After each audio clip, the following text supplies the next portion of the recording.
so we're going to begin here. Okay, can everyone see the screen? Yes. Okay, very good.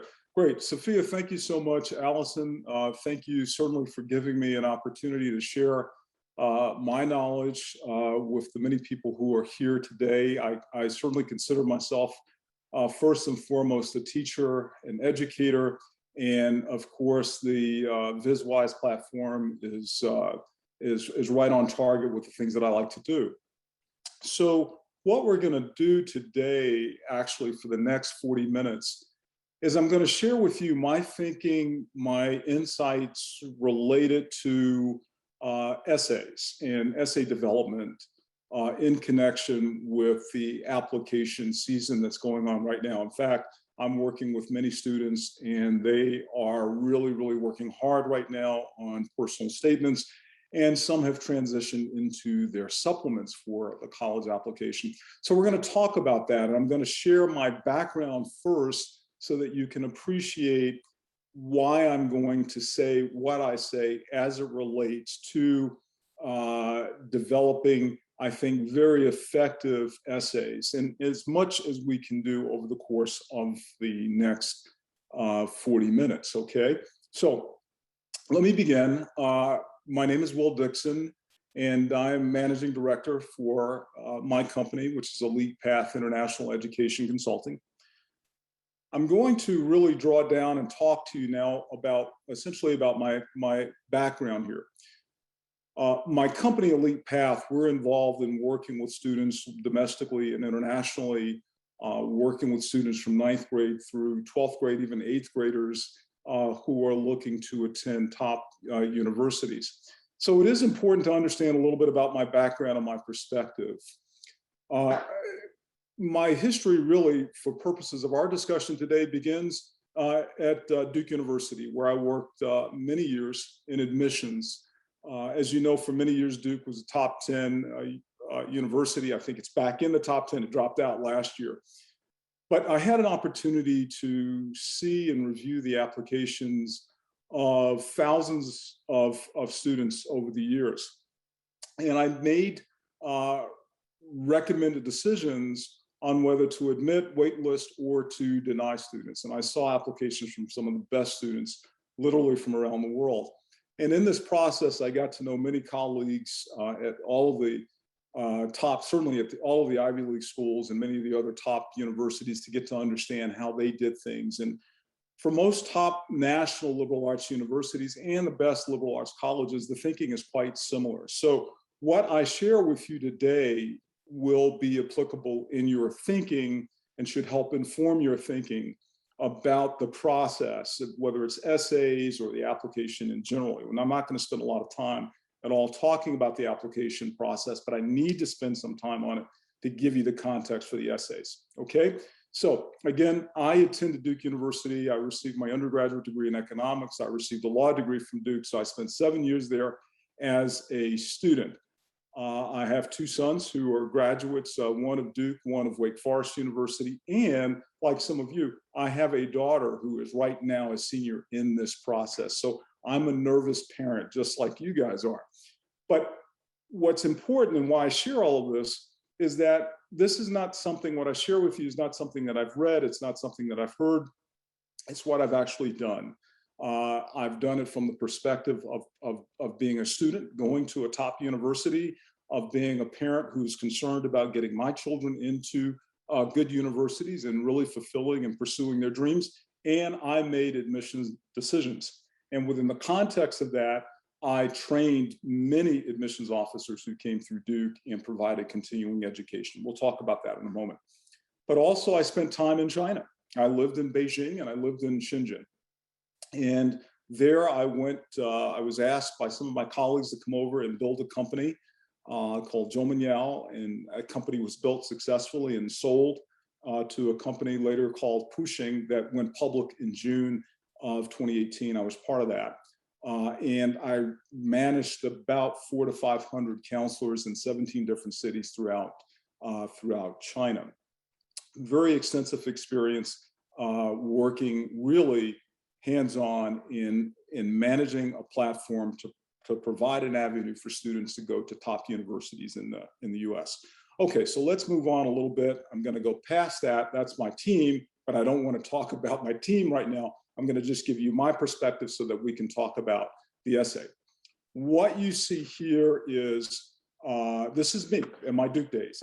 I've spoken to thousands and thousands of students and families and parents over the years, all across the country. And this is actually speaking to, if you see in the middle picture, speaking to counselors at high schools about what they could do to make their students as competitive as possible going to Duke. And also I talked about their opportunities in terms of going to other schools as well.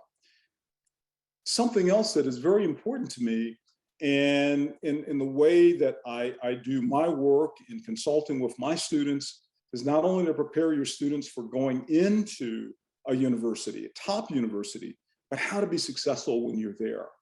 And I advised students for a number of years while I was at Duke on success as a university student. I wrote about it, I traveled, so much so that I was asked to speak to many universities and speak to the students about what it takes for them to be successful in the university environment. This is me with the president of Wake Forest University, Dr. Hatch. I picked this university also because my son had attended there. But I've got a number of photos at a lot of different places, universities. This is a senior faculty there. And this is speaking to the freshman class at Wake Forest University. So again, these are things that I have done that I think have been very effective. I'm very results driven for my students. Okay. What you see here is what I was talking about when I said that, you know, I worked in China for a number of years. We took that company public in June of 2018. This is me with the founder of the company, Mr. Shah. And this is sort of the president of the New York Stock Exchange. And this is our team in New York. And that's, if you probably can't pick me out, right? Well, actually, I'm standing right there next to Mr. Shah. So again, these are things that I've actually have done. I've studied and I've thought a great deal about effectiveness for our students in being successful. Well, let's not spend any more time. Let's get to the meaty stuff, what you're really interested in.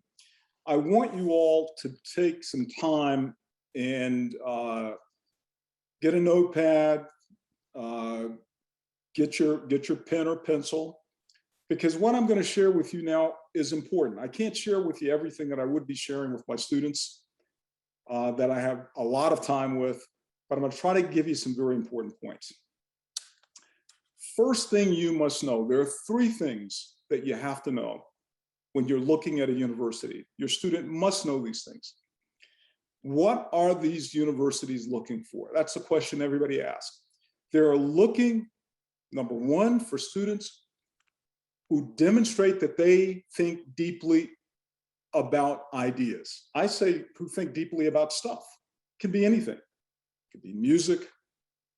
It could be philosophy. It could be computer science, public policy, environmental science, doesn't matter. You think deeply about ideas. That's number one. Number two is the students engage those ideas. They engage the ideas. How do you engage the ideas? You engage the ideas through your activities, right? Your activities demonstrate how you've engaged your activities. And number three, that you engage other people. And how have you done that? The fact is that you go to the university to improve yourself. That's true. But the universities also want to know that you care about something that's greater than just you. So those are three general areas that students must be focused on. And at the end of the day, all of this comes down, all of it comes down to your thinking, your thinking. Universities are just that, they're learning institutions. It's intellectual stuff that they do there. Yeah, they have all these extracurricular activities, wonderful things, sports, you name it. But it comes down to your thinking. And in the application, they need to understand how you think about things, the world around you, the experiences you've had. How have you reflected on that? Too many students spend time talking and writing about, I did this, I did that, I did this, I did that. That stuff doesn't matter.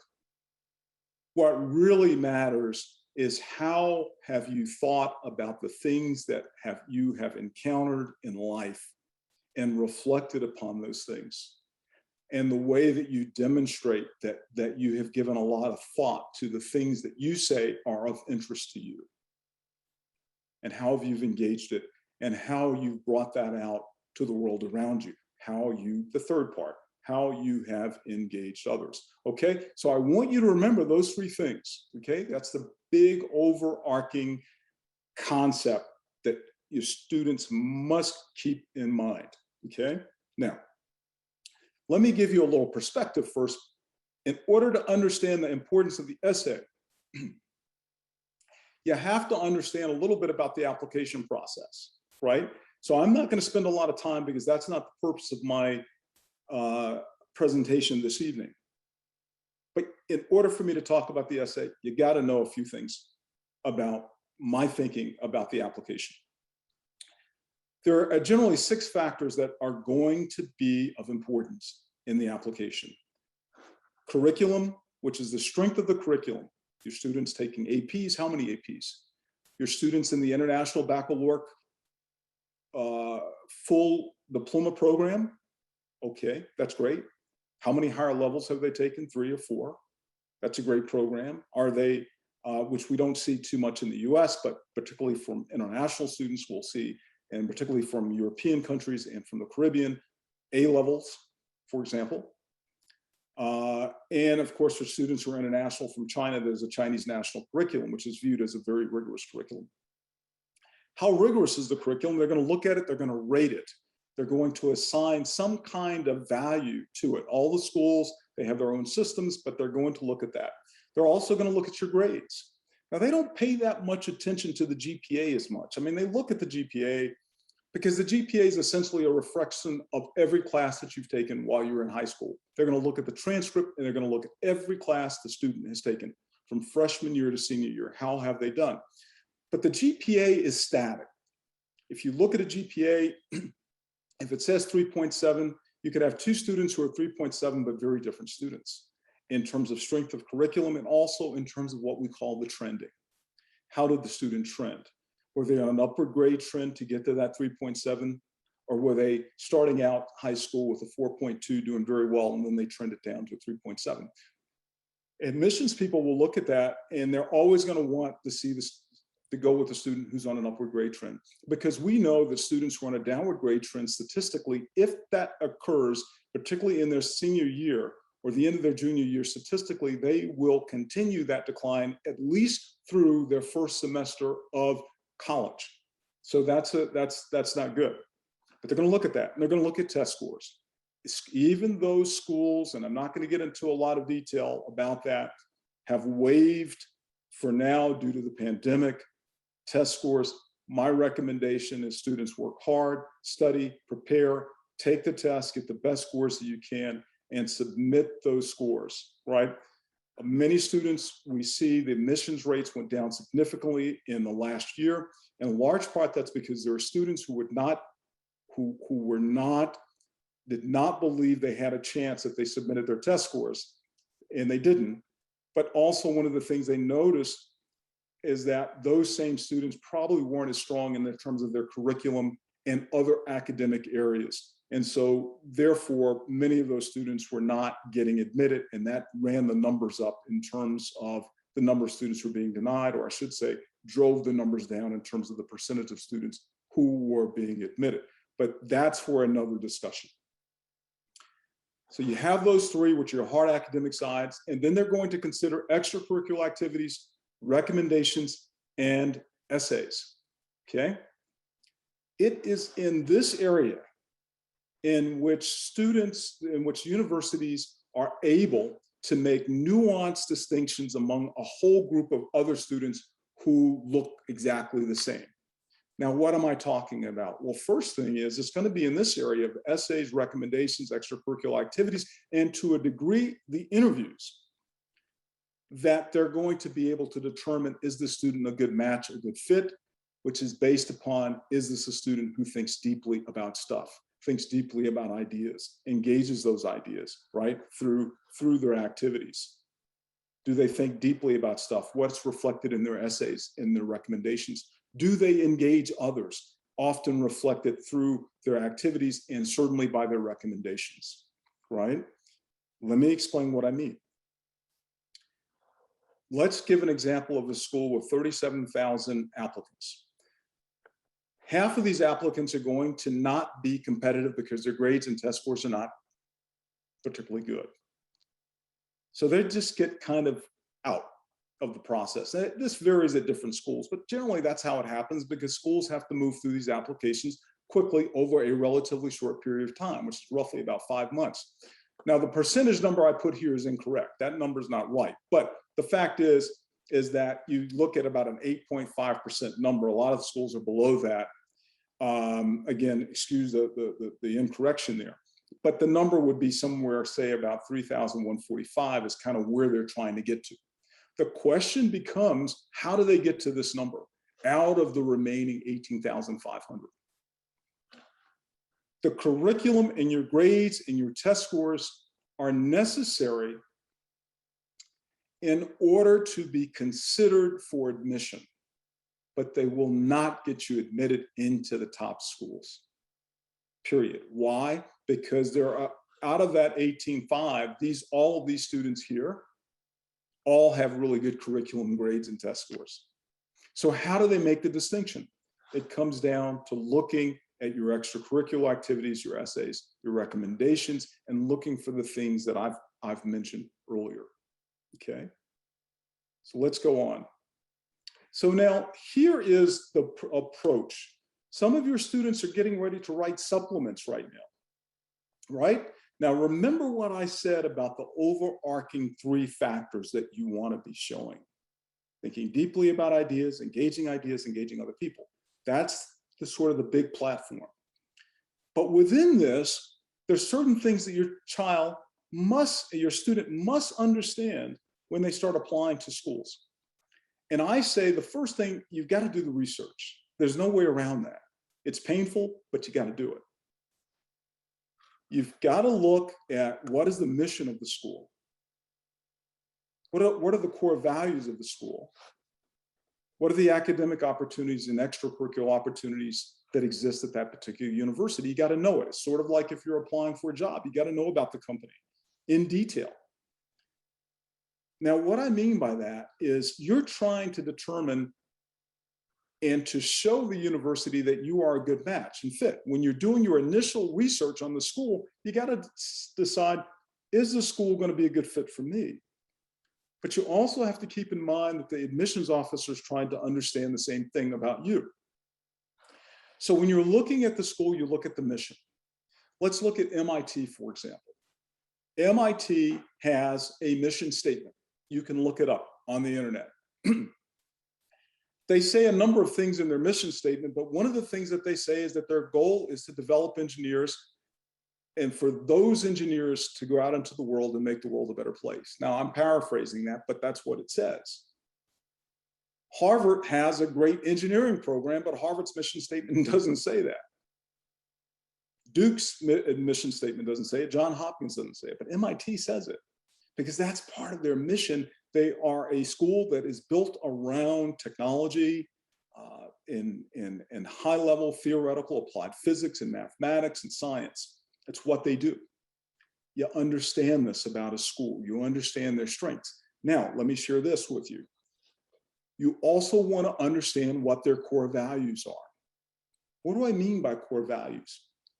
Well, at a very basic level, and I'm explaining all of this to you so that you understand how you have to write your essays, okay? Okay, so let me get back. Core values. At a very basic level, every university has a core value, for example, of integrity, right?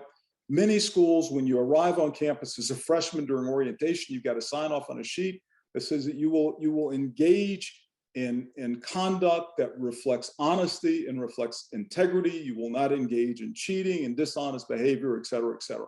That's a basic core value of the way that everyone conducts themselves on campus or are supposed to, right? But when you drill out more and you start looking at universities, you understand that many universities have a lot of other common values and some are fairly unique. For example, there is a value of a sense that there are ways that students learn best. You've heard of this concept maybe called interdisciplinary learning, right? It is the idea that students learn best when they understand how different fields and disciplines connect together to solve problems. How does mathematics, how does economics and environmental science and biology or chemistry, how do they come together to solve particular problems? Students who show an appreciation for that really get a lot of points. I don't mean necessarily in points on the application per se, but in the way that admissions people will look to embrace the application. If you're speaking their language in your essay, in your writing, in the things that you've done in high school, there's a connection there that's helping them to see you as a match and a fit. So interdisciplinary learning, if you look at Stanford University, University of Pennsylvania, you look at Duke University, they talk about it all the time in their websites. And there's a philosophy about the way that they conduct themselves. Okay. You need to know about the academic opportunities and you need to know about them specifically. Why are you interested in our university? You should be able to speak to opportunities that exist specifically within there, programs that a professor is working on, how you connect with that program based upon work and things that you've done in the past. You should know these things. Extracurricular opportunities, right? I mean, so Duke is my school. And so, and I mean that from the standpoint of being an alum of the university and a former employee, but they've got a program called Bass Connections. Bass Connections reflects a core value of Duke in interdisciplinary learning. Now you can look that up. I'm not going to go into a lot of detail about that. But knowing about that program and what they're doing with that program is something that is important, I think, as part of your discussion about why you want to be at Duke. Not only Bass, but they've got many different programs like that. Extracurricular opportunities, the same thing. You take your understanding of these particular areas and then you connect them with your interests and the things that you have done, right? Now, this is how you start developing your thinking about what you've done and your connections with this particular area. Demonstrated interest. What have you done? I'm going to talk about demonstrated interest because that's very important, guys. Very important. Demonstrated interest, your experiences, your talents, your skills, and how do you connect? This is where I spend so much of my time helping my students understand how to make that connection with the universities of which they have interest. Okay, let me show you what I mean. And all of this is working toward the essay. Okay, so you'll appreciate what I'm talking about with the essay. Let's say that you are a student who is interested in business, pre-business, and finance. You want to be involved in a lot of different things over the course of your high school experience. Now, there are a number of reasons why. You can be involved in the newspaper. Newspaper has nothing to do necessarily with business, but actually it does. Because you demonstrate in this, you demonstrate in this a fact that you're willing to do research, to work as a writer, to share knowledge about something that may be of interest to you. What are you doing in this process? You're engaging others. You're doing something that's more than just for yourself. And you see here, increasing the community's knowledge base. Regardless of whether you have an interest in business or music or whatever, you can share your ideas and thoughts on that. If you're doing internship, you're showing that you are a student who's interested in learning more about a field. You're also learning to appreciate collaboration and teamwork. These are all important aspects of being a student at a university, right? All of these things will also inform your thinking on the area of your interest, based upon your interaction with other people, based upon your interaction in terms of doing your own work, your own research, right? So you want these kinds of experiences, and that's what you want to reflect in your essays. You can develop websites and blogs or do research in areas. All of this informs what? Your thinking, right? You demonstrate a lot of different things. I'm not going to go through all of those different things that you demonstrate in these different areas, but this is why you do them.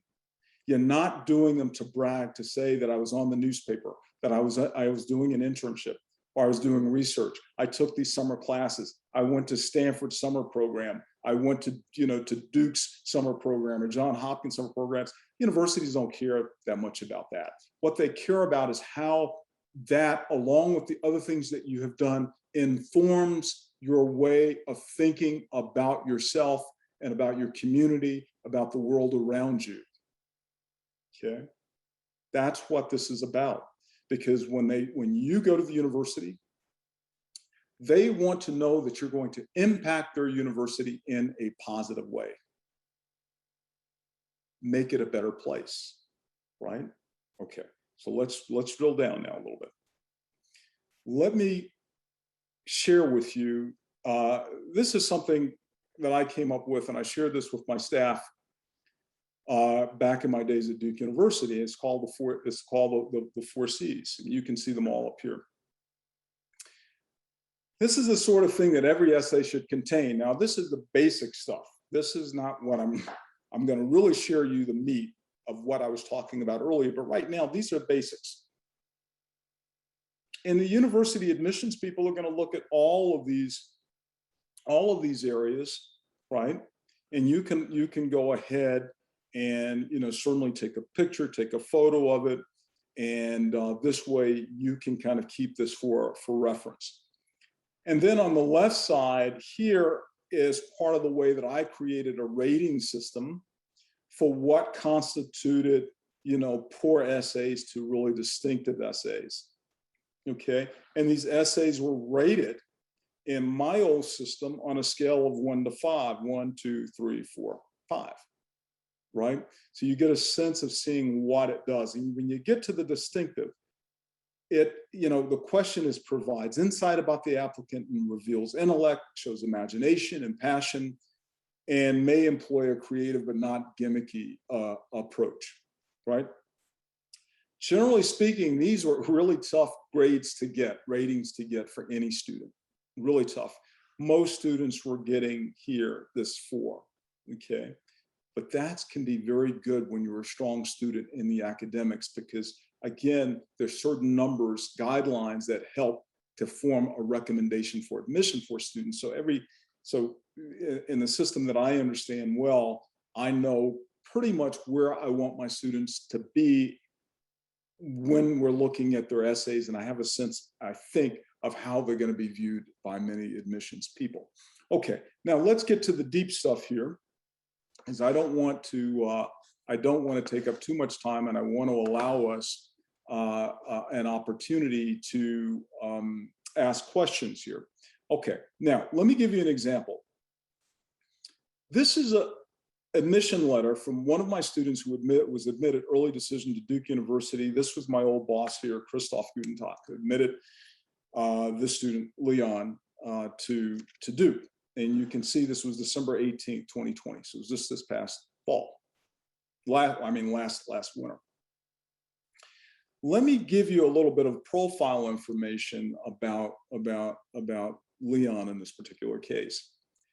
I want you to pay attention to this, because I've given you 2 different examples I'm going to use tonight. In this particular case, solid academic student, you can see on the left side, solid academic, good number of AP courses, right? Strong class rank, all of this, but I can tell you something. There are hundreds and hundreds and hundreds, thousands of students in the applicant pool who look like this. And your students probably look like that too. Really strong, great GPAs, lots of APs, all of that. How do you distinguish? When I sat down with this student to talk about, okay, to brainstorm the essays, he said, you know what, Will? He said, I don't have a lot of things to talk about. I only met you this fall for my essays. He was a senior at the time. We met like in September. So I don't have a lot to have worked on and everything. I said, okay. I said, tell me about what you're doing. What are your activities? What are the things that you enjoy? He says, well, here are the things that I do. And then I play tennis, I do this, but I also play music. I said, do you like music? He says, well, I love it. But he said, I've never accomplished a whole lot in it. So what do you mean you haven't accomplished? Well, I haven't won awards. I haven't done this. I haven't done all these things with it. I just play. I've done it for 4 years. So this is the problem for many students. You think that you've got to be a superstar in things. That is not what the universities are looking for. The universities are trying to get to know you. If you do the basics on the academic side, they know that you're bright. That's good enough on the academic side. But what they want to understand is how you think about stuff and how they can connect you to the university. So I said, well, what is it that you like to do? I love to play the clarinet. And I asked him a question. I said, Leon, how do you feel? How do you feel when you play the clarinet? Thought about it for a moment. Then he just started talking to me about how he feels, how it made him feel. Now, I said, okay, we're going to write about that. He said, we're going to write about that. I said, we're going to write about that. So how do we do it? I said, okay, tell me about how it makes you feel. Tell me about, have you had any struggles with playing the instrument? And he told me, he said, well, the typical struggles, you got to learn the scale book, you got to do all these different things. It's kind of frustrating for me. But let me tell you something, folks. Admissions people, I'm holding back. I'm going to get ready to show you the essay in a second.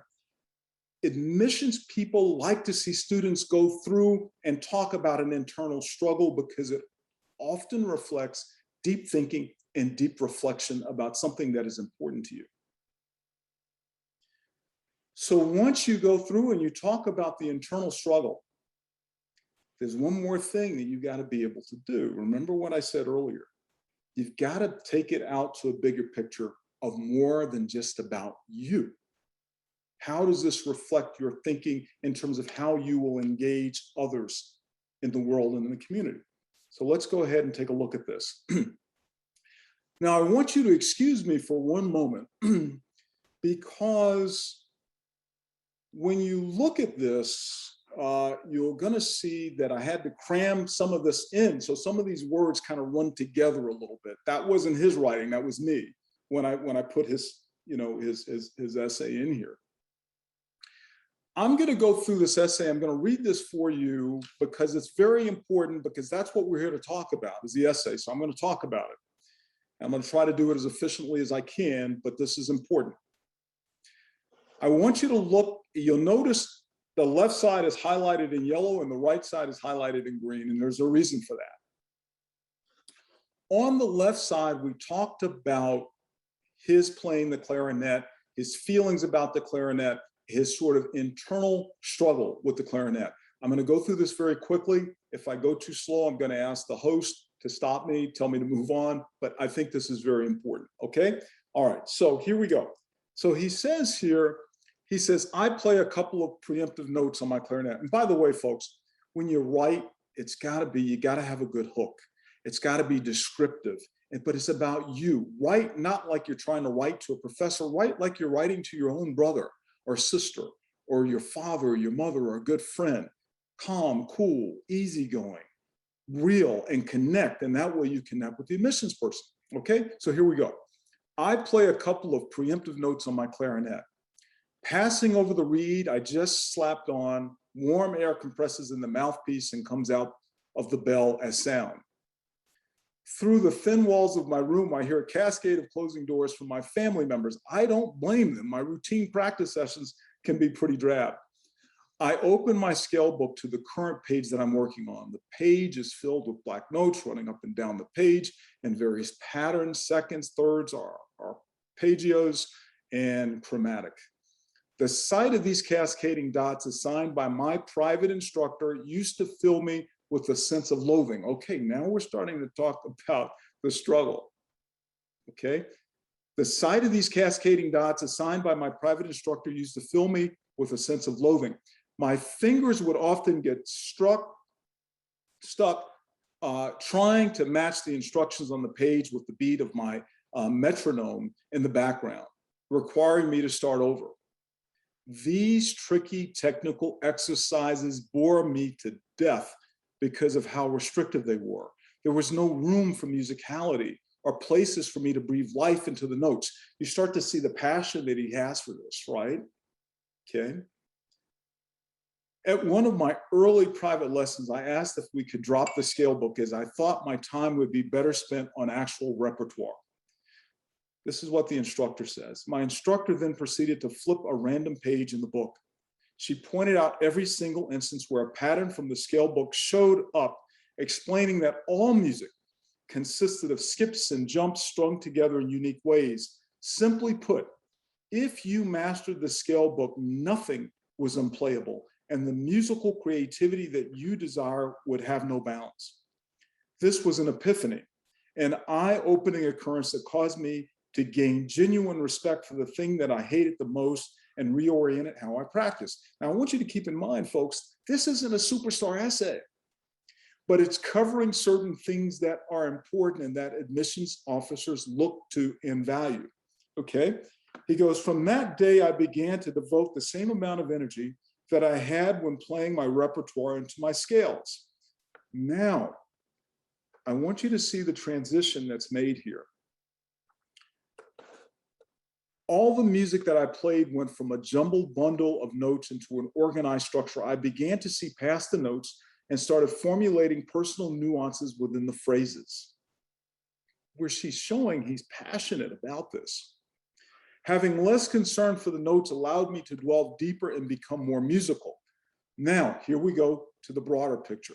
Music communicates what I am unable to verbally. It is a common language we all share that transcends culture and reaches deep into our emotional psyche, right? I find it remarkable how a symphony performance can bring an audience member to tears. Music's power to create moods, elicit long forgotten memories, and tame hostility is nothing new. The visceral connection of music to our inner humanity runs deep. You see where he's going with this, right? He's explaining now music on a broader platform than just him, okay? He goes, he says, the visceral connection of music to our inner humanity runs deep. When performing in concerts, I always try to scan the faces of the audience through the haze of the dim lights whenever I have rest. Every time I do, the faces seem to be in sync, responding to the music in unison. Now, let me tell you why this is so important. These are the little things that you do that you need to pick up on when you're writing. This essay was written for early decision. It was written and submitted just before the elections took place last year. And we know how tough and difficult those elections were. So this is what he says. He says, I have no idea whether the audience members are Republican or Democrat, conservative or liberal, but I do know that during a time in our nation when tensions are so high, our common humanity is in music. Music is a weapon of détente, a tool of peace. And détente represented that period of peace, a détente between the US and the Soviet Union, the Cold War, right? These realizations have made me rethink my role as a musician and purpose as a human being. Playing and improving myself is gratifying in itself, but allowing others to join in on that high adds a whole new meaning. And then he goes on to talk about why he would continue to practice at night. And he goes on, he says, I want the sound that I produce to take form as it is a part of me being shared with my community. There is power in music, and I want my community to experience the same wonders that I have. Folks, this is not a superstar essay. It's a good essay. but it's reflecting the simple themes that I'm talking about. Now, let me show you something a little bit different. Then we're gonna complete talking about essays, but this is one that I want you to understand. I work with this student. This student, Nia, was admitted restrictive early action this past fall to Harvard. I keep saying fall, I'm sorry, winter to Harvard. Almost a year ago, December 17, 2020. This essay, and by the way, I didn't even show it. The admissions officer wrote a note back to Leon as well about his essay. This came back, this is January 8th, 2021, from Cambridge, from the admissions office there, Alexis. Says, congratulations on your admission to Harvard. I'm so excited to welcome you to the class of 2025. I want to let you know how much I enjoyed your application, especially your essays. You wrote reflectively and thoughtfully about the intersectionality of religion and science and the power of multi-level stories. Then they talk about what your recommenders had to say. Now, let me show you something real quick for this student. I'm not going to go, I'm going to skip this for a second. This is her essay. This was my write-up after she gave it to me for final review. We had gone through a number of different changes here. And I said to her, I said, Nia, I love this essay. As you know, I place a great deal of importance on seeing expressions of what? Internal struggle and self-discovery within the essay. The internal back and forth in this case reflects deep thinking about an issue impacting many of us who endeavor to reconcile our religion in a modern scientific world. Now I'm jumping ahead, so you're not quite sure what I'm talking about, but I'll get back to that. But at the end, I say, normally I'm a heavy editor, but I did not see a need to rework what you have here. This is a major improvement over your initial essay. Throughout, and we did several essays, so it evolved. This is a major improvement over your initial essay. Thoughtfulness and intellectual curiosity are present throughout. Again, this is a very well written, clear, and concise essay. You notice I threw in those 4 C's. This is actually 3 C's I mentioned here, right? Written, it's very clear and concise essay, 2 C's. Worthy of submission as your personal statement to Harvard. So I told her, shoot it off, it's ready to go. What was this essay about? Well, here's a student who's very interested in issues related to social justice and public policy. And in her background, she did a lot of things involved in student government, student association against gun violence, all sorts of things that really was very different from what Leon had and what Leon did. Very much involved student, right? Involved with her newspapers, doing a lot of different things. I'm not going to spend much time on that. What I want to talk about is the essay. In this particular essay, she had to deal with a question that was her internal struggle. Was for her, could I be a religious person, a believer in God, and still be a scientist? How do I reconcile that? Okay. Remember, I go back to this idea of internal struggle because it also allows you to reflect on your thinking about stuff. And that's what she's done. The question here is reflect on a time when you question. Now, this is important, guys, so you know that what I'm telling you is right. This is a question that she had on her essay prompt. Reflect on a time when you questioned or challenged a belief or an idea. What is it that I've been telling you all the time? Students who think deeply about ideas, they want to know how you think about stuff, about ideas. Reflect on a time when you questioned or challenged a belief or an idea. What's next? What prompted your what? What prompted your thinking? Your thinking. That's what they want to know. They don't want to know about all these things. I did this, I did this, I did that. They want to know about your thinking. And then what was the outcome? So what was the outcome means, how did you resolve this? Your internal deliberation. That's what this is all about with these essays. I am convinced after reading thousands of essays over the years, why there are students that rise above others in the admissions process. This is how the universities make their decision. Okay, and I'm going to try to get through in about, give me about 5 minutes, 6 minutes. Is that okay, host? Am I okay, time-wise? Yes, time is good. Okay, very good. All right, let's go through here.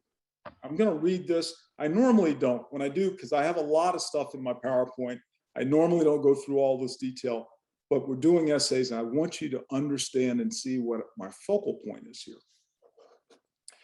She says here, she says, my teacher placed the sheet of paper onto the sticky desktops.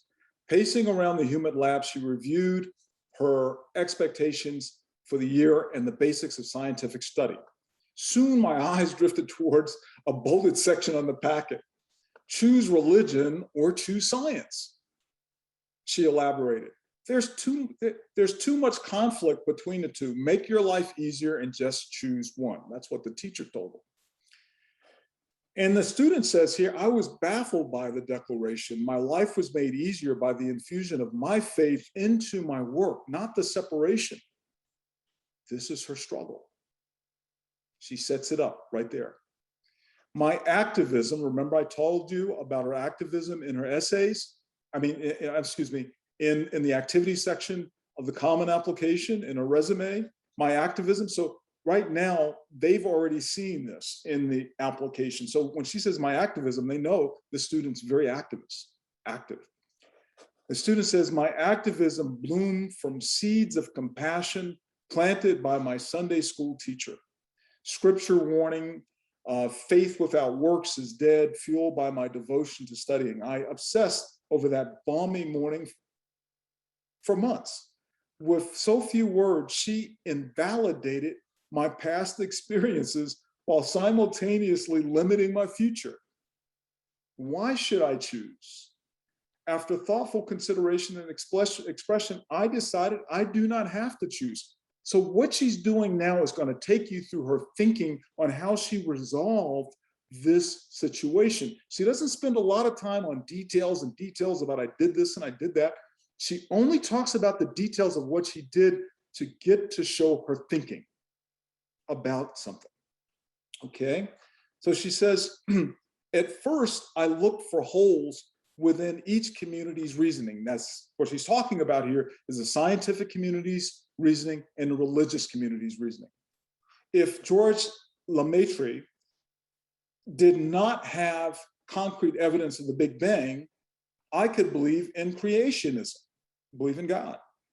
If Christianity did not disprove the existence of dinosaurs throughout the book of Genesis, then I could believe in paleontology. Back and forth it went. This is her struggle. Over the months, I stitched together mismatched details in an attempt to create one continuous story. I weaved in new biblical verses or research studies at every chance. Yet, eventually, the thread snapped and revealed the ever-present gap. Would I have to choose between science and my faith? Her struggle, right? She's thinking. She's not talking about what she did for the sake of talking about what she did. Everybody, every student who applies has done something.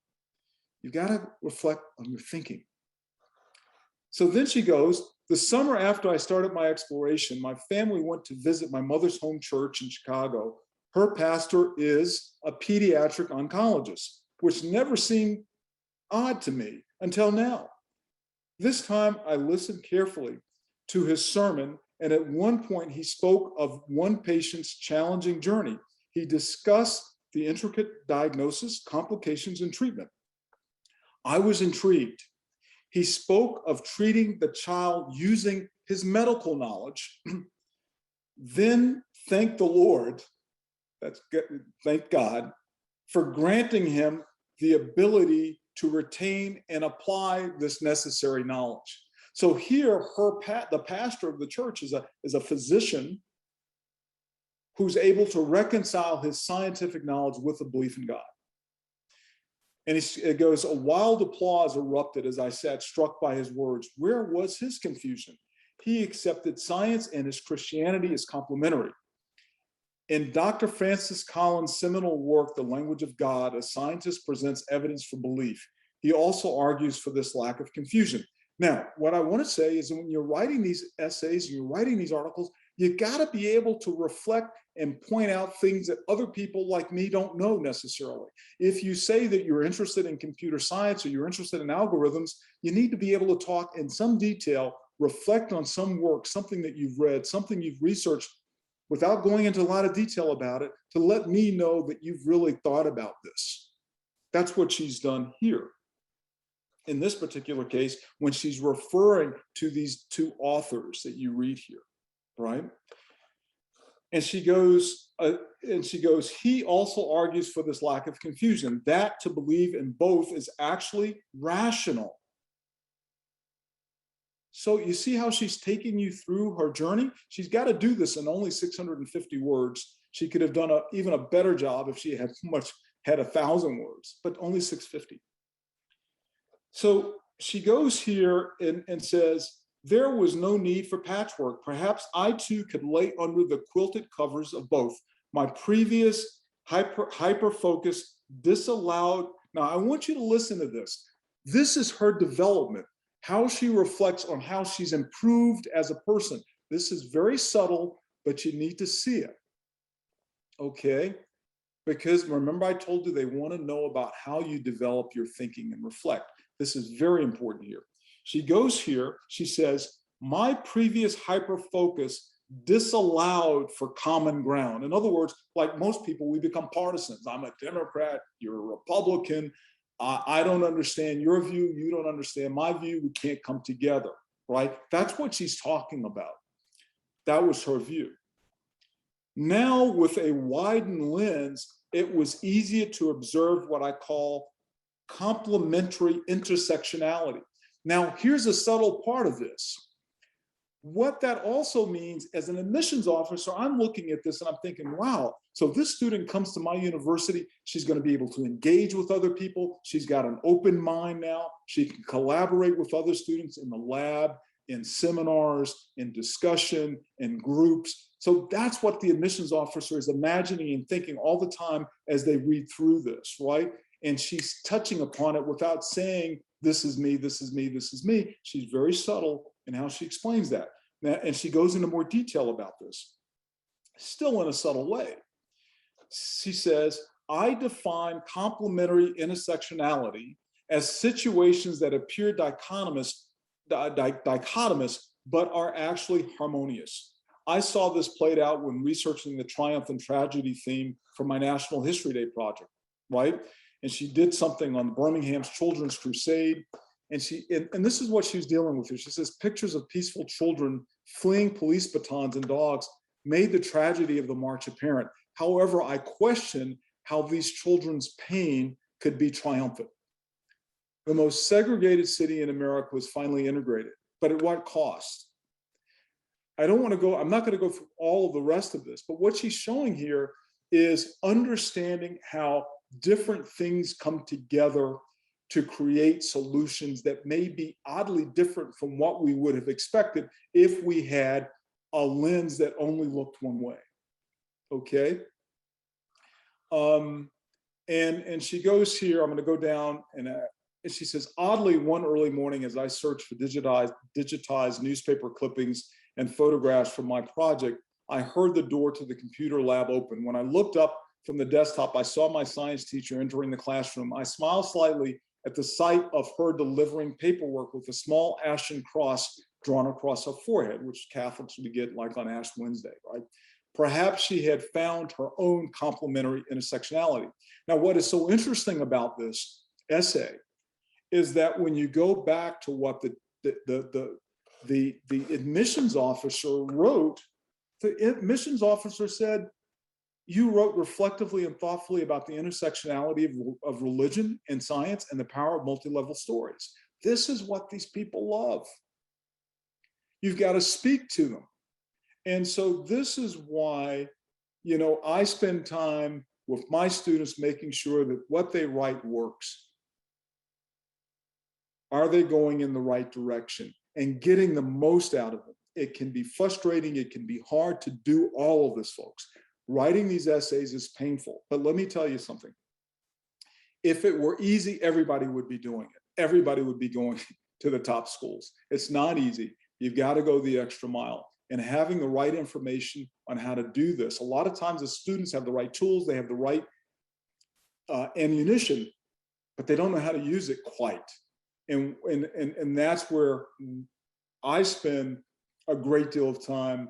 My team, we spend a great deal of time making sure that students are on track for giving the most chance to getting into these better universities, okay? So anyway, I could go on and on and on. I'm gonna stop now so we can ask questions, we can go through some details about anything else that you wanna talk about, okay? Thank you so much, team. I really appreciate it. Thank you. Thank you, Will, for a wonderful presentation.